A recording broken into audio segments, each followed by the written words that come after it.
Um, Actually, I wanted to talk a little bit to you today and introduce you to a new term Okay. called workforce stability.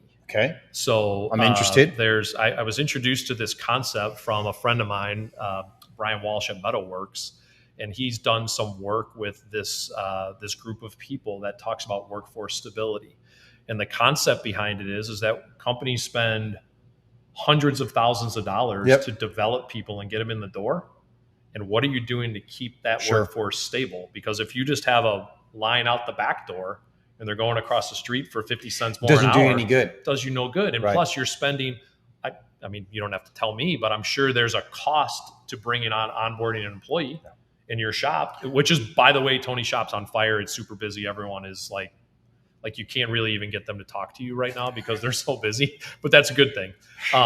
But you know, if you have a challenge in your workforce and like you bring someone in and then they leave and you bring them in again, I mean, that's thousands of dollars in terms of productivity and actually real cash that's impacting your business. And you guys are a small to mid-sized business. So like that all matters to the bottom line, Absolutely. profitability, and what you can do in terms of compensating your employees or improving the benefit packages or just frankly profitability to the business and investment.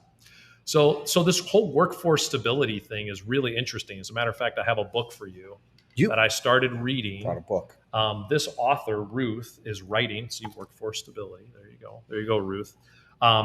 It's super interesting, and I think you would enjoy it as a leader and a business owner.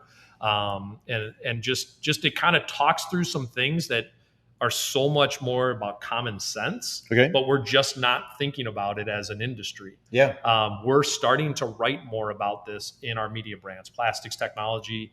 Actually, Ruth is writing a column for us about stability and what it matters. And in particular in manufacturing, stability is a huge issue. And what it basically is coming alongside that employee, what's going on in their life that they might need some stability in, you know, and you just don't know if you're not asking the question. Yeah, it becomes that, you know, that falls in line with the whole leadership side of things too, right? Like not the concept of leadership management, employee team has changed tremendously where it used to be, you know, you're just not productive to what's going on. How can I help? What do you need? I saw you do it today. Yeah. We walked by a gentleman there was something on his mind and you hopped right in there. It didn't matter. I was walking with you. You didn't big time him. You actually, which I appreciate, you put me on the side and you went over and talked to this gentleman. Just checking in. I thought it was great. It was really cool to see.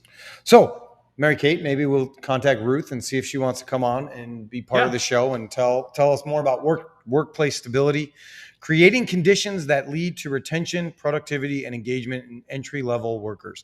And I would guess it's not just entry level. No. It's everybody.